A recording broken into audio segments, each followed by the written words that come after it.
thank you very much. Thank you. Thank you, Pam, very much. What a job you're doing. And it's a true honor to be with you today. This is a storied hall, if there ever was one. And based on the crowd, I think we broke the all-time record.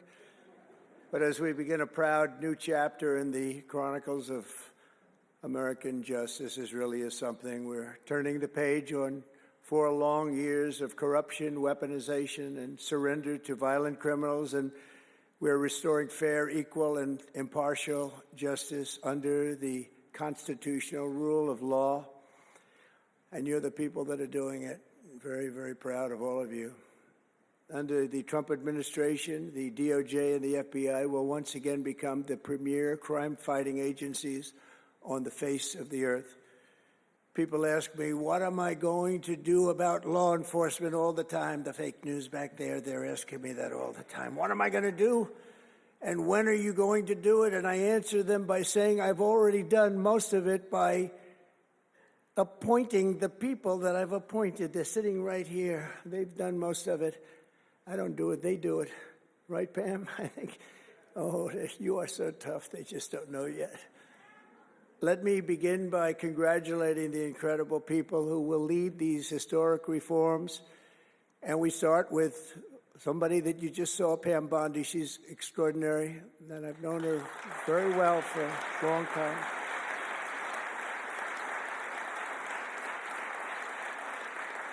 I watched her for a long time in Florida, for years in Florida, and highly experienced. She seems so young, but she's highly experienced, that I can tell you. She was a phenomenal attorney general in Florida, and she's going to do a really amazing job. Also, our new director of the FBI, Kash Patel. Kash, right.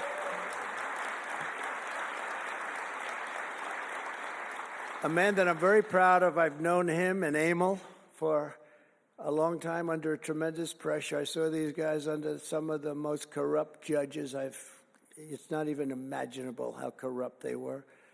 And these guys never wilted. They were not shy. They fought. They weren't afraid. And they were brilliant. Deputy Attorney General Todd Blanche and Principal Associate Deputy Attorney Emil Bove. And thank you both very much. Right. Great people. They're great people. The Chief of Staff, who's so highly respected, Chad Mizell. Thank you, Chad. Chad? Yeah. Thank you, Chad. Our next administrator of the DEA, Terry Cole. Terry? Thank you, Terry. Good luck. Going to do great. Senior counsel to the Assistant Attorney General for Civil Rights. Boy, I've been watching him on television last couple of weeks. He is really a tough one, and he's a great one. Leo Terrell, you watch how good he's going to be. He's going to be so good. Thank you, Leo. Great guy. Assistant Attorney General of the Antitrust Division, who's got an incredible reputation. She'll do very, very well. Gail Slater. Thank you, Gail. Good luck. Great job. And we're joined by many, many great friends and terrific friends, and I won't be able to, too many to name, but some that I just see very quickly. General Flynn, thank you for being here. Here's a man who went through hell, by the way, and he shouldn't have. He's a patriot. He went through hell. We're also pleased to be joined by Senator Chuck Grassley and House Majority Whip. Where's Chuck? Hi, Chuck. House Majority Whip Tom Emmer. Tom, great job you're doing. Representative Guy Reschenthaler, one of the toughest names to say, but I got it perfectly, I think. And State Attorney General Ken Paxton, thank you very much. Thank you very much. Somebody who was with us early on, and she's really become a big star and very popular, Brenna Bird. Thank you, Brenna. Thank you very much. Steve Marshall, Alan Wilson, James Othermeyer, Chris Carr, Dave Sunday, Marty Jackley, as well as White House Deputy Chief of Staff, Stephen Miller. What a man Stephen is. Become a big star. Right, Emil? Steve Miller. Steve has been something very special. For generations, the Federal Department of Justice was one of America's most revered institutions. The men and women of the DOJ brought down the mafia, hunted down the killers, kingpins, and spies, tracked down terrorists and traitors, and tore down corrupt political machines all across America. This department commanded the respect and admiration of the entire world. And with Pam and Cash and all of the people I introduced and far more, big numbers, and all of you sitting back there, I recognize so many of you. But with you leading the way, it'll soon be the most admired and most respected of all. You're going to be more respected, and I really believe that there's also a lot of things to solve, a lot of problems to solve. But that's going to put you in the upper tier and maybe the top tier, and I believe that's going to happen. I'm so proud of the people in this room. But first, we must be honest about the lies and abuses that have occurred within these walls. Unfortunately, in recent years, a corrupt group of hacks and radicals within the ranks of the American government obliterated the trust and goodwill built up over generations. They weaponized the vast powers of our intelligence and law enforcement agencies to try and thwart the will of the American people. You remember the 51 intelligence agents that said, as an example, that Hunter Biden's laptop from hell came from Russia when they knew it came right from his bedroom. They knew that. It was a big lie, and they knew it so well. They spied on my campaign, launched one hoax and disinformation operation after another, broke the law on a colossal scale, persecuted my family, staff, and supporters, raided my home, Mar-a-Lago, and did everything within their power to prevent me from becoming the President of the United States. With the help of radicals like Mark Elias, Mark Pomerantz, and these are people that nobody's ever seen anything like it. So many others, but these are people that are bad people, really bad people. They tried to turn America into a corrupt, communist, and third world country. But in the end, the thugs failed and the truth won. Freedom won, justice won, democracy won, and above all, the American people won. There could be no more heinous betrayal of American values than to use the law to terrorize the innocent and reward the wicked. And that's what they were doing at a level that's never been seen before. And it's exactly what you saw with Joe Biden, Merrick Garland, and their cronies to do the building of the last 4 years. What they've ripped down is incalculable. But what you're going to build up is likewise something that will be breaking all sorts of records. They set loose violent criminals while targeting patriotic parents at school board meetings. They dropped charges against Antifa and Hamas supporters while labeling traditional Catholics as domestic terrorists. The Catholics, we did very well with the Catholic vote, so I want to thank them for that. They really did record numbers. I would say, what's with the Catholics? They're really after the Catholics, so I don't know. They were after a lot of people.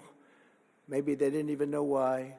They imported illegal alien murderers, drug dealers, and child predators from all over the world to come into our country while putting elderly Christians and pro-life activists on trial for singing hymns and for saying prayers. They went to jail for that.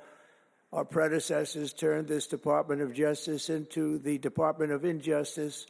But I stand before you today to declare that those days are over, and they are never going to come back. They're never coming back.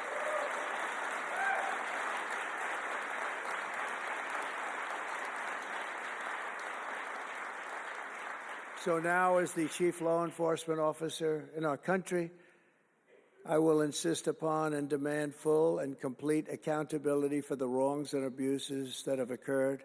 The American people have given us a mandate like few people thought possible. We won every single swing state. We won the popular vote by millions and millions of people. We won districts 2,750. Think of that, 2,750 districts compared to 505. So we want it at levels that have, I don't believe, ever seen before. That's the one where you see the map of the United States, and it's all red. Red for Republican, not for communist. Red for Republican. They would like it to turn red for communist, but it didn't work out that way. The American people have given us a mandate and really a far-reaching investigation is what they are demanding into the corruption of our system. And that's exactly, I'm sure, what Pam and Cash and everyone else mentioned here and not mentioned is going to be doing. We will expel the rogue actors and corrupt forces from our government. We will expose and very much expose their egregious crimes and severe misconduct, of which was levels you've never seen anything like it. It's going to be legendary. It's going to also be legendary for the people that are able to seek it out and bring justice. We will restore the scales of justice in America, and we will ensure that such abuses never happen again in our country. And that's why on day one I signed an executive order banning all government censorship and directing the removal of every bureaucrat who conspired to attack free speech and many other things and values in America. My administration stripped the security clearances of the disgraced intelligence agents who lied about Hunter Biden's laptop from hell.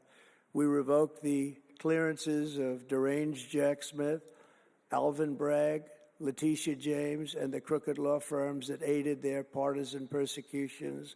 And I went through it. These are state and city courts, and the corruption is unbelievable.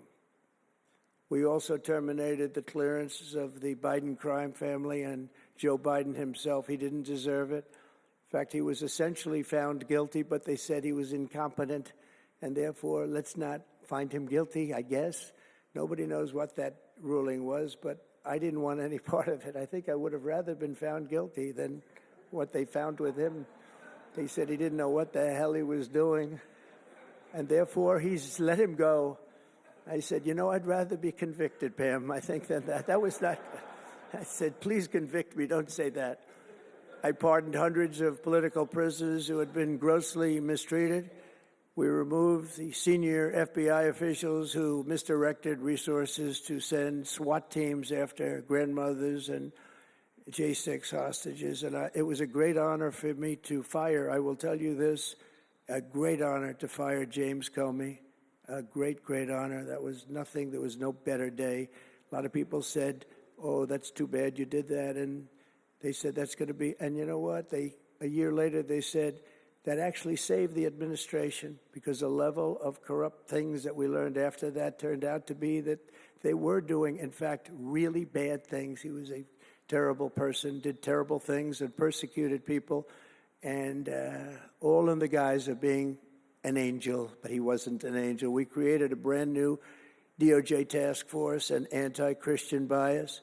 And under Director Patel, we're getting the FBI agents out of the headquarters in Washington, D.C., and back on the streets in pursuit of dangerous criminals where they belong and where they want to be. And, you have that big FBI building, and it's a very big building, and they were going to build an FBI headquarters 3 hours away in Maryland, a liberal state, but that has no bearing on what I'm about to say, but we're going to stop it. Not going to let that happen. We're going to build another big FBI building right where it is, which would have been the right place because the FBI and the DOJ have to be near each other. You can't that's one thing I did learn from this persecution. The FBI and the DOJ work together. Now, in my case, they work together for bad purposes, but they do. They were always together. So how can you have one that's 3 hours away? But one thing I said to Cash, well, we're going to get a great building built. It's going to be a magnificent building. He said, sir, we don't need that kind of room. I said, what do you mean? He said, I'm just going to take a old Department of Commerce building that's about 25% the size, and that's what I need. We're going to have the best staff that you've ever seen, and that's what I need. It's in a nice location, but I don't need that big building. Why don't you just sell the site to somebody, and we're going to be very happy. And they want to have far fewer people, but we also want to have them in D.C., and if for no other reason, we like having law enforcement walking the streets of our capital, because when the bad guys are out there and they see there's an FBI agent, that's the ultimate in law enforcement, and they're not going to be acting so bad. We're cleaning up our city. We're cleaning up this great capital, and we're not going to have crime, and we're not going to stand for crime. And we're going to take the graffiti down, and we're already taking the tents down, and we're working with the administration. And if the administration can't do the job, we're going to have to take it back and run it through the federal government. But we hope the administration is going to be able. So far, they've been doing very well. The mayor's been doing a good job. We said there are tents galore right opposite the State Department. They have to come down, and they took them down right away. And so far, so good. But we want to have a capital that can be the talk of the world. When Prime Minister Modi of India, when the President of France, and all of these people, the head of Prime Minister of United Kingdom, they all came to see me over the last week and a half. And when they come in, I had the route run.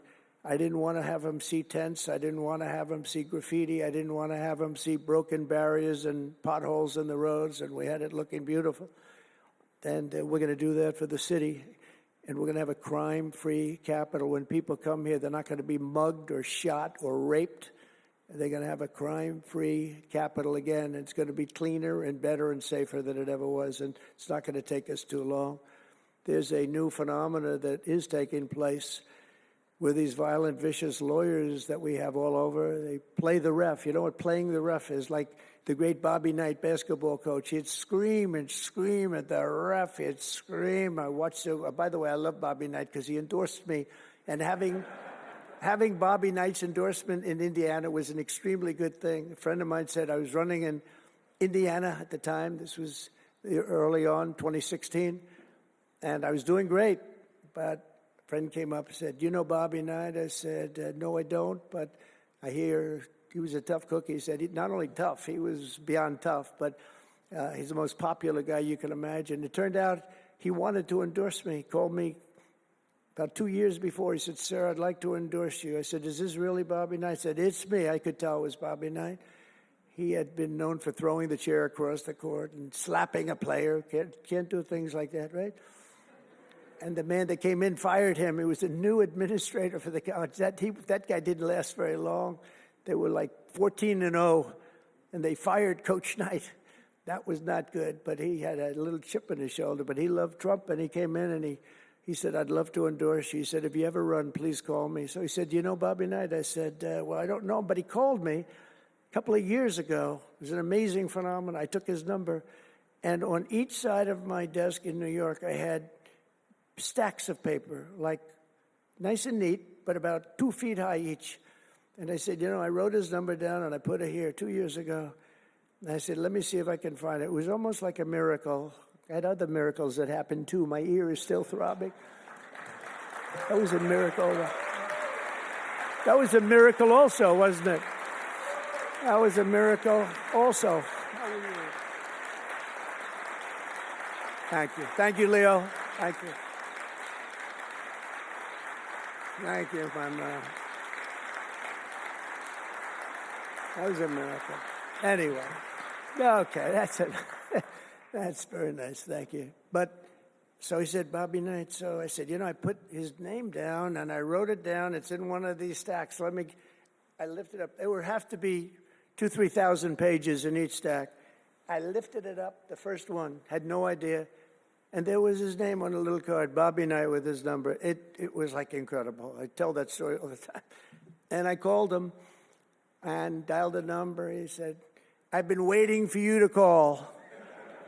And he went out and he made a speech for me in a packed arena in Indiana, and it was over. It was over. He was a tough guy.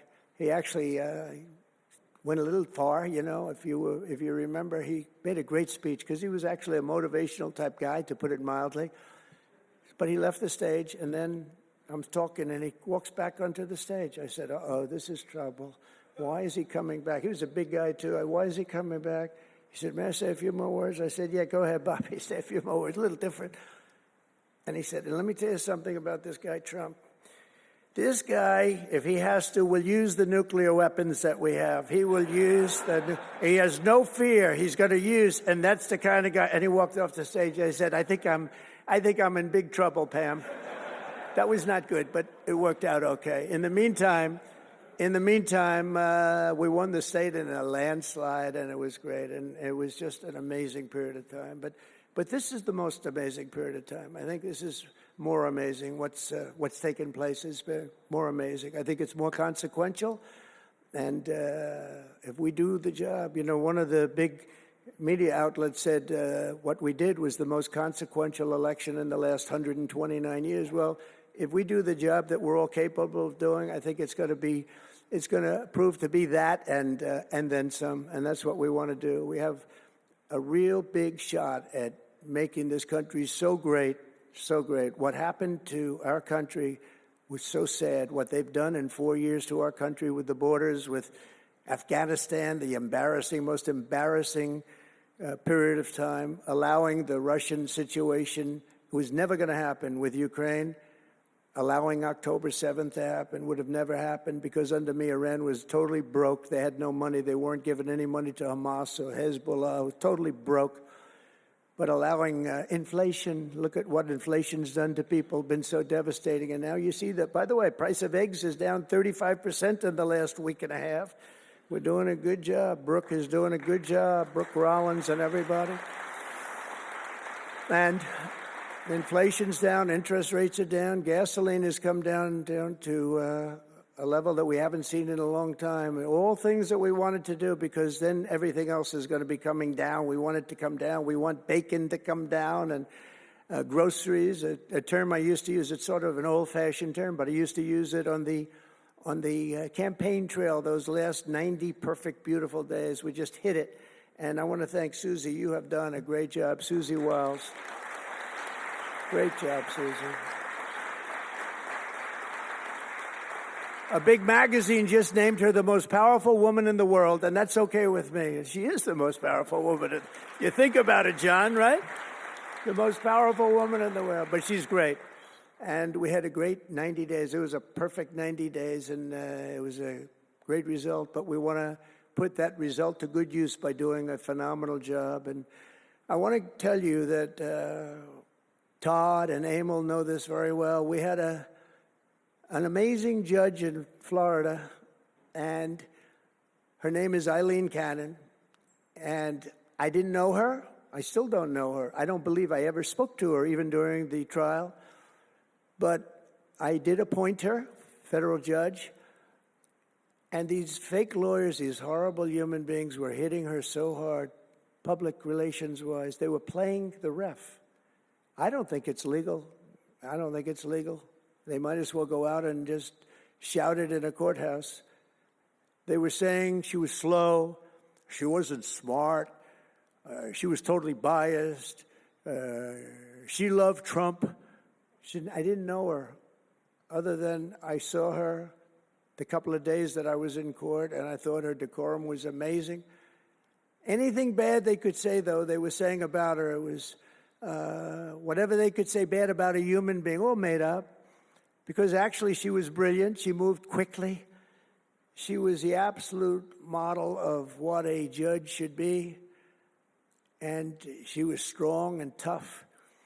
And how do you get them to stop if you're a judge? How do you get them to stop with the playing the ref? Bobby Knight would play the ref. That's why I brought up the Bobby Knight story. He would play the ref. He'd scream at the ref. He'd scream so hard. Oh, boy, it was terrible, actually. And the people would come up, his assistant coaches would come up to play. Coach, don't do that. Don't do it. He said, he's not going to change his tune, Coach. He called it. He's not changing. I don't care. And he's screaming. That's when he threw the chair. He starts going crazy. And he said, no, he's not going to change this time, but he's going to change for the next play. And sure as hell he did. You know, Bobby, by the way, had the last undefeated team in basketball. And relatively speaking, you know, he had that team. He always had a team. He never had that. Well, he had a couple of great players, obviously, some top NBA players, but very few relatively. He had a team, but he won the national championship 3 times, but he had the last undefeated team in basketball. And he would play the ref, and he would scream at him. He knew exactly what he was doing. They're doing the same thing. He said, no, he's not going to change now, but he's going to change for the next one. That's what he wanted to do. He wanted to scare the hell. They wanted to scare the hell out of the judges, and they do it. And how do you stop it if you're a judge? Because you want to go home, you have a family, you have children, and the New York Times will write whatever these people say, and the Washington Post, and the Wall Street Journal, and MSDNC, and the fake news CNN, and ABC, CBS, and NBC, and they'll write whatever they say. And what do you do to get rid of it? You convict Trump.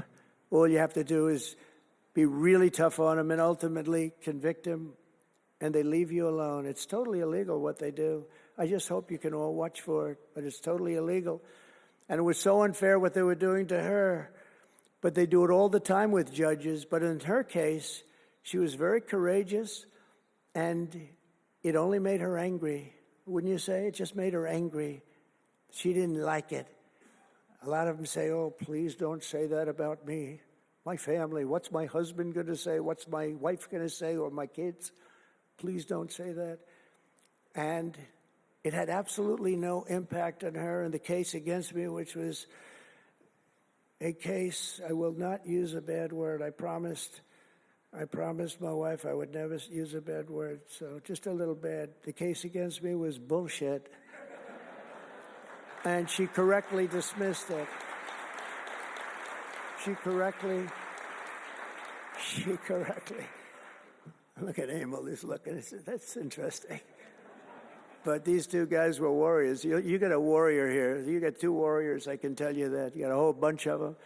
But, and they wouldn't quit. They wouldn't take no for an answer. They just wouldn't quit. These two people right up here, and some others that are involved with it indirectly.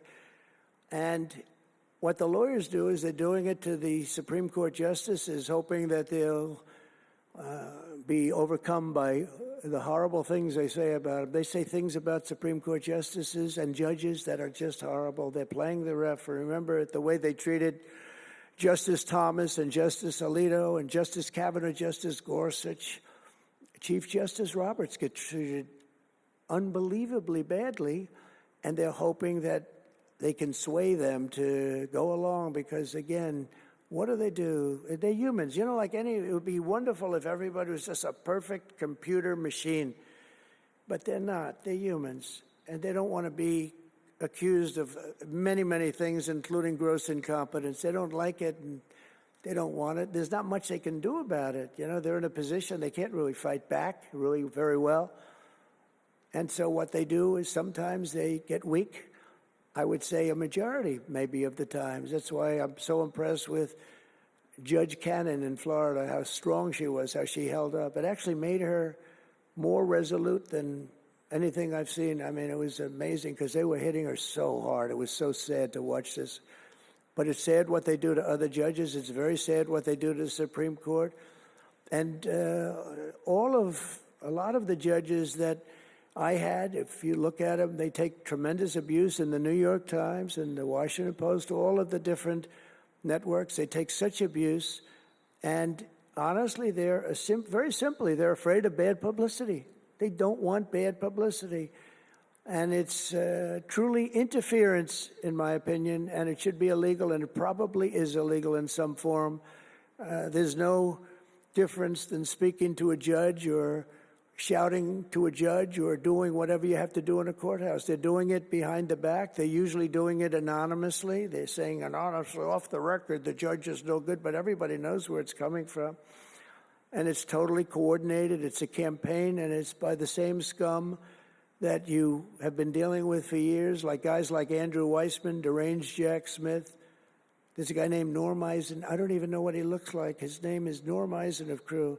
He's been after me for 9 years. Now, Crew is a charitable organization. And the reason I'm saying this, Todd, is I'm only going to get one chance to say this. But these are bad people. I don't know who he is. I don't know what he looks like. But everything I read is Norm Eisen of Crew. And Crew is a charitable organization. And that's a political thing. His sole life is to get Donald Trump. And he's been vicious and violent. and he's trying, and he probably had pretty good success over the years. But with me, how did he do? I think I'm president. Am I here because I'm president? But we had to take all of that abuse. Even during the trials, we had to take tremendous abuse. Like, these wonderful guys, they're not legitimate people. They're horrible people. They're scum. And you have to know that. And you're going to have these cases where you can't allow yourselves to be deflected. You just can't let it happen. You have such a higher calling. And I believe that CNN and MSDNC, who literally write 97.6% bad about me, are political arms of the Democrat Party.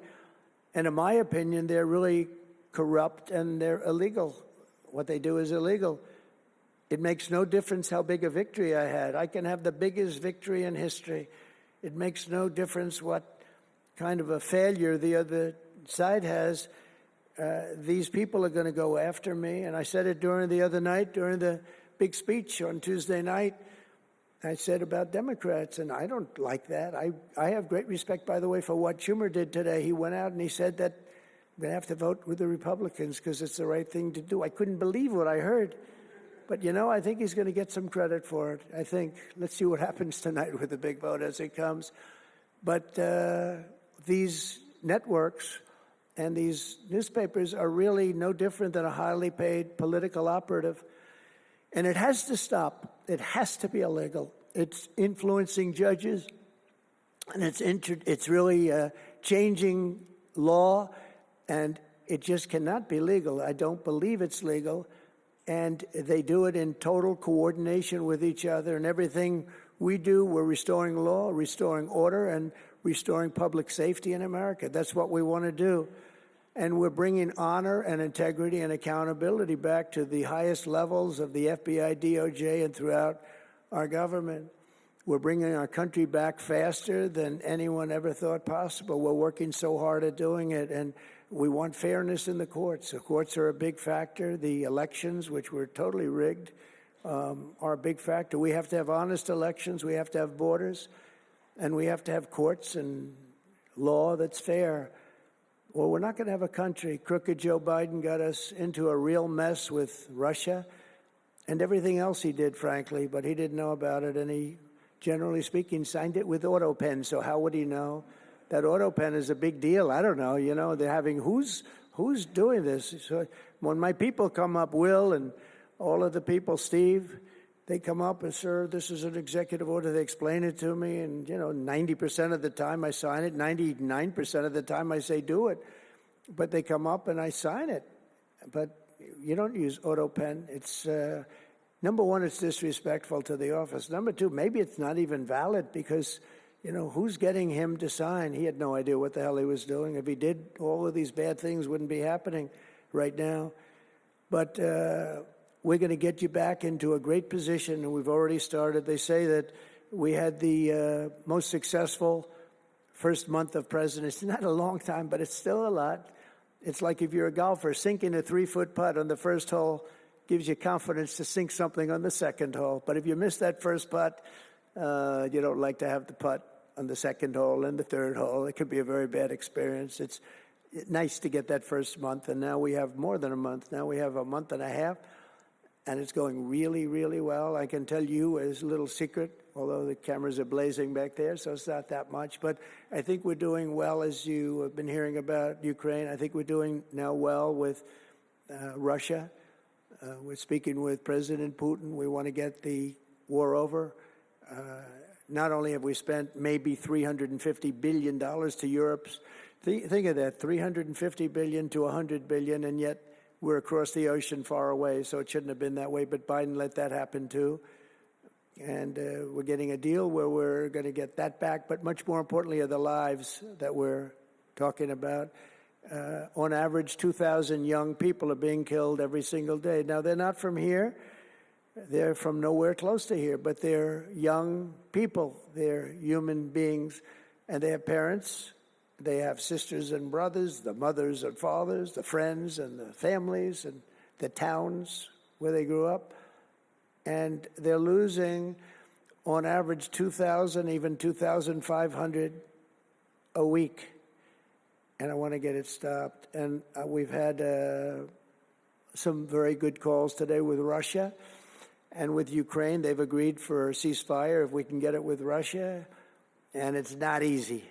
It's a tough one, but I think we're doing it. And as the Secretary General said yesterday of NATO, a terrific guy, he said without Trump we wouldn't be talking about it. It would just go on for years, and millions of people have been killed, but millions more people would be killed. And he said it was a great honor. Without me, it would just keep going on. We're looking for the ceasefire now with Russia, and we've had some very good talks about it. We've had some very good responses.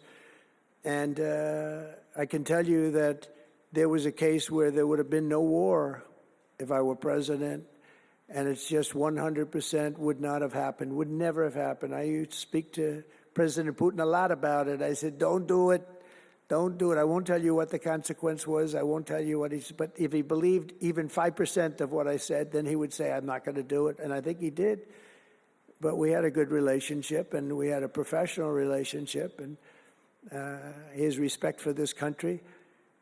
And I think we've had some very good results. So, I haven't been able to say that to anybody else. I haven't wanted to say it until just before I came here. I got some pretty good news.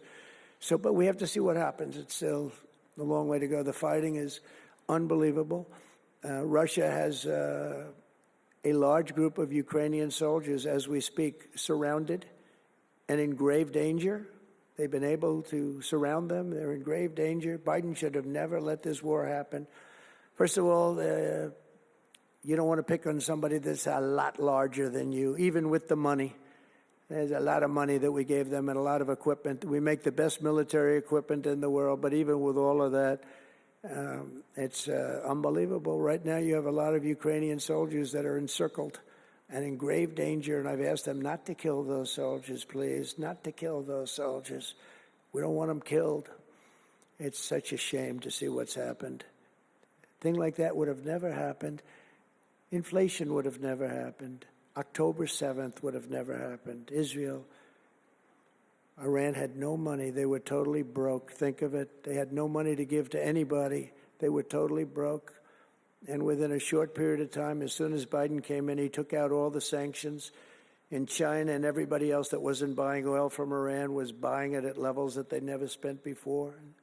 And it was a sad thing. And if you look at Afghanistan, that was probably what got Putin started, because when he looked at how horribly we looked, I think the most embarrassing day, not that we got out because we were getting out. I would have been out faster than them. I was the one that got it down to the right level. But we would have kept Bagram, the big Air Force base. We would have kept it. Right now, China occupies Bagram. And the reason we would have kept it is because they were 1 hour away from where China has and builds its nuclear missiles and weapons. And they gave that up. At the dark of night, they left the lights on, and they left the dogs behind, by the way. A lot of people say, what about all the dogs? They had a lot of dogs, and they left the dogs behind. And what a shame, what a shame. The way we got out, I think it was the most humiliating time in the history of our country. The way it happened, not that we were getting out because we wanted to get out, but we would have gotten out with dignity and strength. And what a difference a rigged and crooked election had on our country when you think about it. And the people who did this to us should go to jail. They should go to jail. So I just want to say God bless America, because we have to say God bless. We're lucky we're still here, frankly.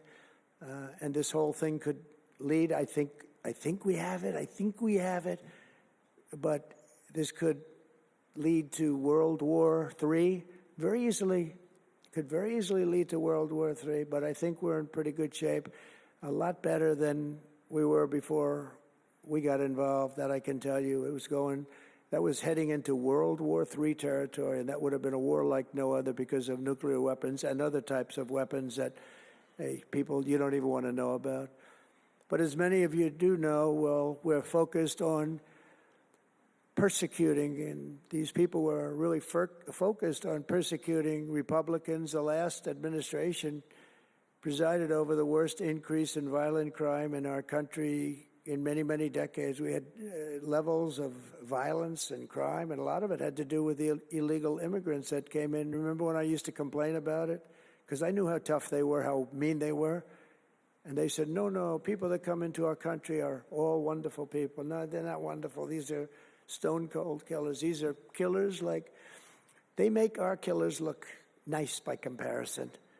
They make our killers look nice. These are rough, tough people with the tattoos all over their face. Historically speaking, I don't want to discriminate against anybody, but historically speaking, they're not going to be the head of any major bank that we know of. These are rough people. These are rough killer people, and they allowed them in by the millions.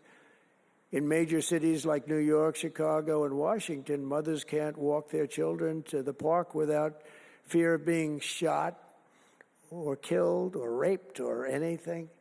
Women can't ride the subway without worrying that a hoodlum will shove them onto the train tracks.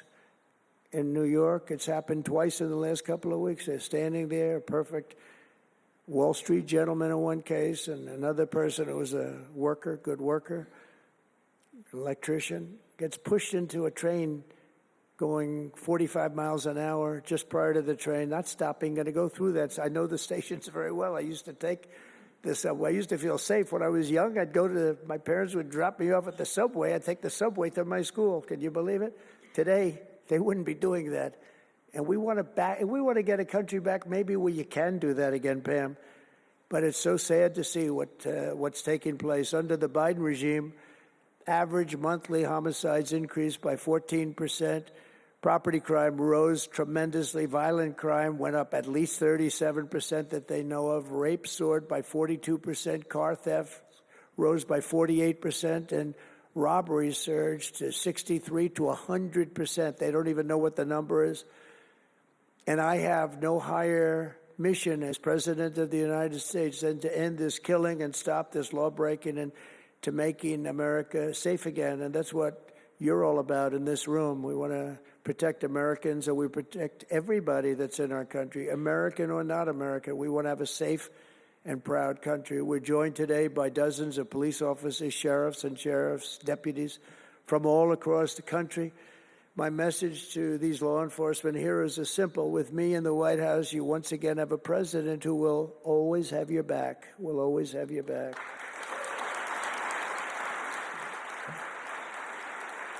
Thank you, Paul.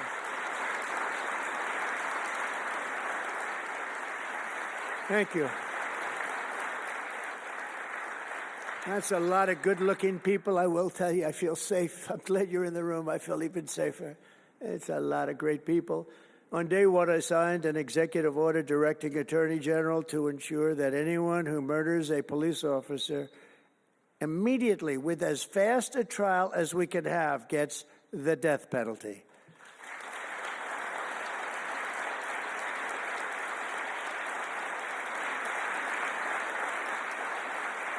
And last month, I fired all the radical left pro-crime U.S. attorneys appointed by Joe Biden. There were so many that were bad. And I know there were some that were probably very good, but there were so many that were so bad and so evil, so corrupt. Instead of having Marxist prosecutors who want to put police officers in handcuffs and go after a police officer rather than a criminal, I appointed patriotic, tough-on-crime warriors who will partner with police to put dangerous offenders behind bars, put them in jail. We're fully reviving 1033 program to provide state and local law enforcement with surplus military equipment that we have so much of it. I did it in my last administration, and I remember Obama wouldn't do it. He wouldn't do it before me, would not do it, because he thought it made them look too strong, too military. I said, no, that's what I want them to look like. I want them to look strong. And it was protective, defensive equipment. We had billions of dollars. I gave it out, and now I'm going to have a chance to give it out again. They didn't want to do it with Biden, and Biden didn't know why. If they would have asked him, he wouldn't have been able to answer the question. He could never answer a question. They said my press conference yesterday was longer than all of Biden's press conferences put together for the last 4 years. And I don't know if that's true, but it was close. And perhaps most importantly, we're securing our border and repelling the invasion of America. We have, you see the numbers have come down. And Tom Homan and Christie were have been incredible. Kristi Noem, Secretary, she's done great. And Tom Homan is, I don't know if Tom Homan's here, but wherever he may be, I think he's chasing people out of our country. If he was here, I'd almost be disappointed. What are you doing, Tom? But he's a fantastic guy. He's a brave guy. Over the past 4 years, other countries emptied out their prisons and jails, mental institutions, and insane asylums, and sent the killers, drug smugglers, and bloodthirsty inmates from the filthiest dungeons of the world straight into the USA. And open border. We had an open border policy. Anybody could come in, no matter what you were, no matter where you came from, no matter what you looked like, no matter what you were doing, no matter what you did, no matter how many people you murdered, you could come right into our country. We have murderers right now walking the streets. We're joined today by Tammy Nobles, whose 20-year-old daughter, Kayla, was attacked in her home 3 years ago, horrifically assaulted and strangled to death by an illegal alien MS-13 monster set loose into our country under the open border Biden regime. Kayla was one of countless American victims ripped away from their families by the open border policies of that administration. And we're also joined by Kayla's stepfather, Jeremiah, and several other courageous angel families here today. And I'd love you to all just stand up and take a bow, because you are incredible people. Please. Thank you.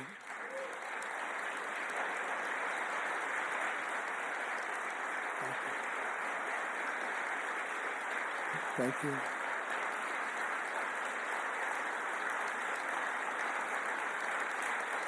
Thank you very much. Thank you.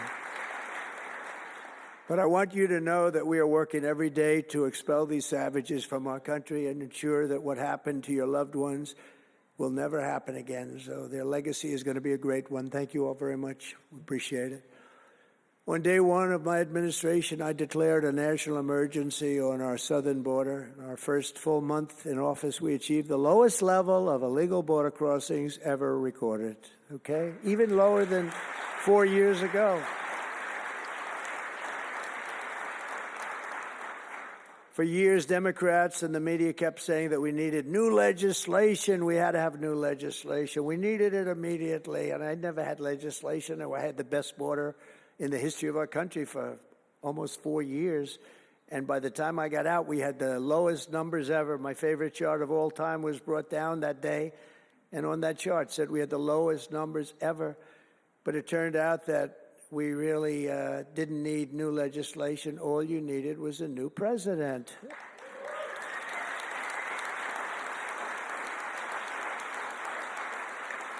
And I said that the other night.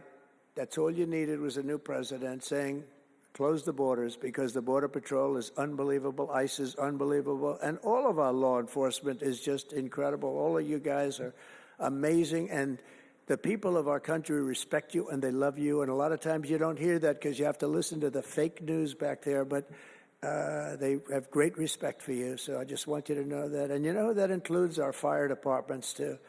They don't get spoken about enough. You know, they go into some of the areas I read where they're shooting them off ladders. Can you believe it? They go up to put out a fire, Leo, and they go and they shoot them off a ladder. It's just unbelievable. These firemen and women are incredible. So I want to put them in the same category because they're just incredible. I also like that the fact they voted for me like at 94%. So I have to mention them. I have no choice, right? But the truth is they're phenomenal people. The law enforcement, fire, everybody, they're phenomenal. Basically first responders, because that's what they are. They're first responders. And we're ending the migrant occupation of America. And what we're doing now is we're liberating our cities and our suburbs and our towns. And you see a big difference. I'm getting calls all the time from even leaders of other countries saying, sir, the whole world feels liberated now. It feels like there's a light over America, but there's a light over the whole world. I hear that so much. It's so nice to hear, too. And I feel it. I mean, I feel it. I look at it. I see the polls. I don't know if the polls are right, but they're certainly very good. I'll take them right now. It's amazing what's taken place in such a short period of time, really 6 weeks, but it's longer than that. It's really November 5th. I think that hopefully will go down, if you do your job great, it'll go down as the most important day, one of them at least in the history of our country. You know, July 4th was 1776, it was pretty important too. But let's see if we can top it. Can we top it? I don't know. That's a tough one, but we're going to try. But it will be one of the most important days in the history of our country. So I think, and I think everybody in this room wants that to happen. Last month, we officially designated MS-13 and Tren de Aragua. That's the Venezuelan gang, the toughest gang, they say, in the world, and the Mexican drug cartels as foreign terrorist organizations. That's a big deal. Nobody wanted to do that in the past.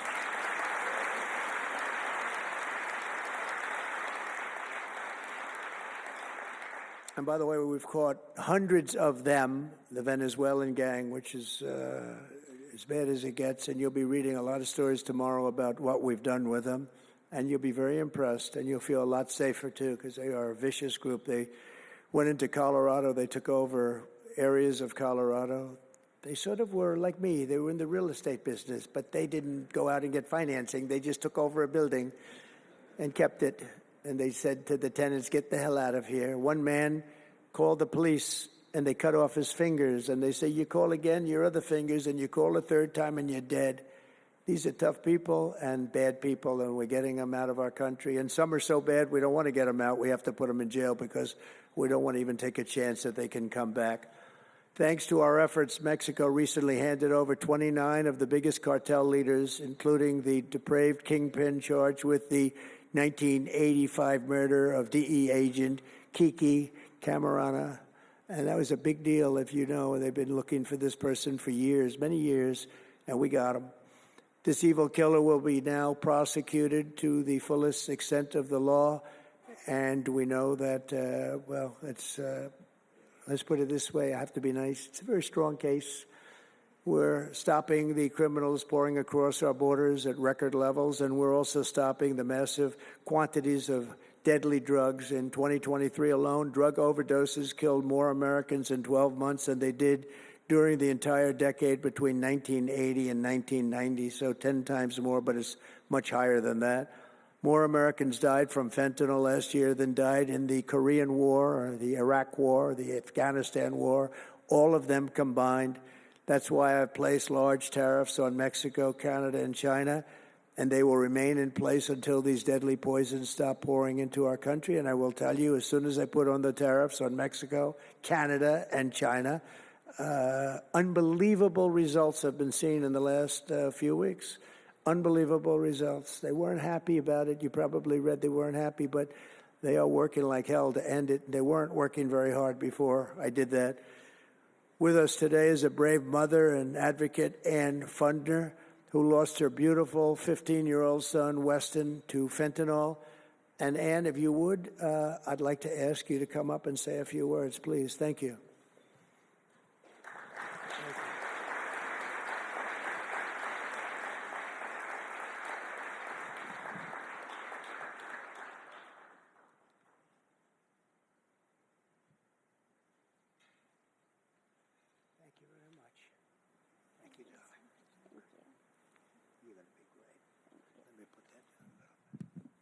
Thank you. Well, first, I want to say thank you. I think this is the biggest honor of my entire life, being on stage with President Trump. But I want to tell you a little bit about my son, Weston, who absolutely loved President Trump. He had a beautiful Trump 2020 flag hanging in his bedroom, and he had it on the beach one day, and we took a picture, and it became our 2020 Christmas card with the most perfect slogan for President Trump, peace on earth. But what happened in the next 4 years would be devastational to our country and our safety of our children. And in 2022, Weston lost his life, a freshman in high school at the age of 15, from a single pill that took his life. The cartels were allowed to operate on American soil and took hundreds of thousands of American lives. And so we knew there was only one person that could save us from the devastation on our American soil, and that was President Trump. And so in 2024, we did the best thing that we could do to keep America safe again, and we elected President Donald J. Trump. Thank you. Thank you. Thank you.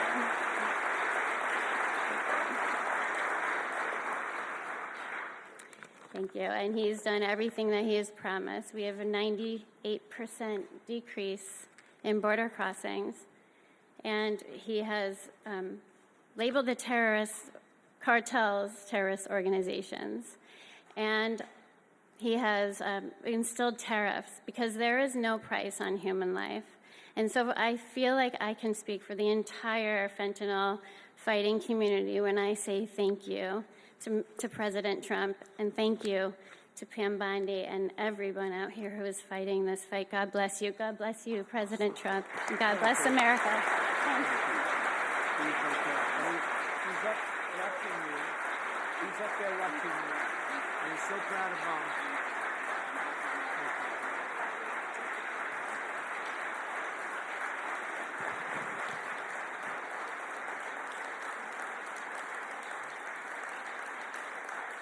Thank you, Ann, very much. Weston is, I just said to Ann, Weston is up in heaven watching his mom, and he's so proud of you. He's so proud of you. Thank you. We're also joined today by a number of other American families who have lost loved ones to fentanyl, and I'd love you to just stand up for a second, and we want to acknowledge you, and also your daughters, your sons. They're looking down on you, and they're loving you like crazy. So thank you very much. Thank you. Thank you. Thank you.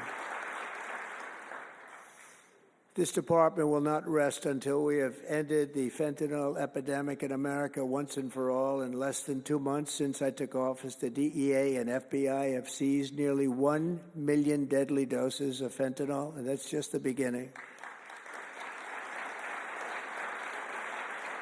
At my direction and working with Pam and everybody else, we've launched an all-out war on fentanyl traffickers, and it's a war that we're going to win. We're going to win this war. I spoke with the president of Mexico, very nice woman, very fine woman, and I said, let me ask you, you're sending a lot of drugs into our country. We're not liking it at all. Can't do that. But I said, is Mexico, does it have much of a drug? She said, no, we're not a consuming nation. I thought it was an interesting term. And I said, why? And which I've heard also, by the way, they're not a consuming nation. They distribute, but they don't consume. But I said, why are you not a consumer? Well, we're very close with family. I said, so we're very close with family, too. I mean, our families are being devastated, and we're just as close. Why else? She said, well, we spend a lot of money on advertising saying how bad drugs are. They're very rough ads. They show the skin falling off and the teeth falling out and going blind and losing hair and everything that these things do. You look like you just came out of a horrible concentration camp. And she said it was, they're rough ads. And it's not often that I feel I've learned something from a phone call, because I've had a lot of phone calls over my life. But I realized right then and there what a great idea that is. And we have hired Susie, a great person who did a lot of our campaign work. And we've come up with an advertising campaign that's, I think, really incredible. More than anything else, it's terrible to watch. Terrible to watch. It's the only way it's going to work. And I would be, because we got the numbers down, 18% would have a blue ribbon committee headed by the First Lady of the United States, who everyone loves, and some of her friends. And, you know, they work so hard, but it's a tough deal. They're dealing with very smart and very vicious people. You know, some of those businesses, those cartels, are run better than any business in America. They say they're run incredibly, not just here. They all over the world. They're run like a major business, but in many cases better. And I said, we got it 18% down. Well, 18% is incredible. It's like a record. But when you think of it, it's not very much. And the way you get it down, if you want to get it down to close to 100%, is with the death penalty. But I think maybe America is not ready for that. China has the death penalty. Singapore has the death penalty. Various places have the death penalty. Wherever you have the death penalty, you don't have drugs. But I just don't know if this country is ready for it. So I tell people, and it's always an option, but I don't know. I just don't know if you're ready for it, and that's okay. It's nothing you can do. But what we're going to do is we're doing this campaign, And I think we can get it down 50% with this campaign, because when people see all the horrible things that these drugs do to you, we're especially focused on fentanyl. When they see all of the horrible things that happen when you take drugs, how you look, you lose your look. Everyone's vain. They don't want to lose their look. The look is so important. And I think when they see these things, they may say, you know what, I'm going to take a pass. But there is big danger. Pam and I were talking about it before. A lot of people are taking fentanyl and not even knowing. They think they're doing something else, or maybe taking another drug, but at a much lower level. And they die. You can put on the pin, think of this, the head of a pin, fentanyl, and it's too much, and it will kill the strongest person in the room. And it's amazing. But we're going to do this campaign. It's going to be launched fairly soon, Susie. And I think it's going to have a big impact. I think if we got it down by another 30, 35 points, and I really believe we can, I think that's an incredible idea. So I thank the president of Mexico, actually. It was a call on tariffs, and we talked about drugs. And she gave me an idea that I think will be very successful, and based on what I saw, it's going to be amazing. Under our leadership, this department is once again laser focused on protecting the American people. We're defending our borders, our streets, our children, and our good, really God-given, this is God-given rights and liberties once and for all. We're going to defend our country, and we're going to defend our rights. Etched onto the walls of this building are the words English philosopher John Locke said, "Where law ends, tyranny begins." And I see that, and I saw it over the last 4 years when somebody was allowed to attack viciously with this department and the FBI. His political opponent, how did that work out? Didn't work out too well, but it wasn't pleasant. It wasn't pleasant. I was attacked by a political opponent, and probably it helped that I was attacked more than anybody in the history of our country. Alphonse Capone, the great Alphonse Capone, legendary, Scarface, was attacked only a tiny fraction of what Trump was attacked. And maybe it worked out well. I don't know. If I had to give it up, I probably wouldn't, but only because I've gone through it. But I wonder what the difference would be. Maybe they helped get me elected by those margins, the big mandate that we received. But you can't go after your political opponent. Nobody's ever seen anything like it, actually. And hopefully they won't see anything like it. But now, with the return of law and order, the entire world is witnessing the triumph of American justice and American freedom. That's why we're here today, gathered with people that have love for our country. In the coming years, we will revive the storied legacy of this department. It's happening right now. You can feel it. And rekindle the spirit of the great lawmen and legal lions of the past, Americans like Wyatt Earp, Elliot Ness, Frank Hammer, Rudy Giuliani. Rudy Giuliani had to suffer greatly. The greatest mayor in the history of our country had to suffer greatly. Ed Meese, Antonin Scalia, Robert Jackson, and Robert F. Kennedy. We will rebuild pride in our institutions. We will restore the prestige of this great department, and we will bring back faith in our justice system for the citizens of every race, religion, color, and creed. And I want to just tell you that this has been a great honor. I was asked to do it, and I said, is it appropriate that I do it? And then I realized it's not only appropriate, I think it's really important. And I may never do it again.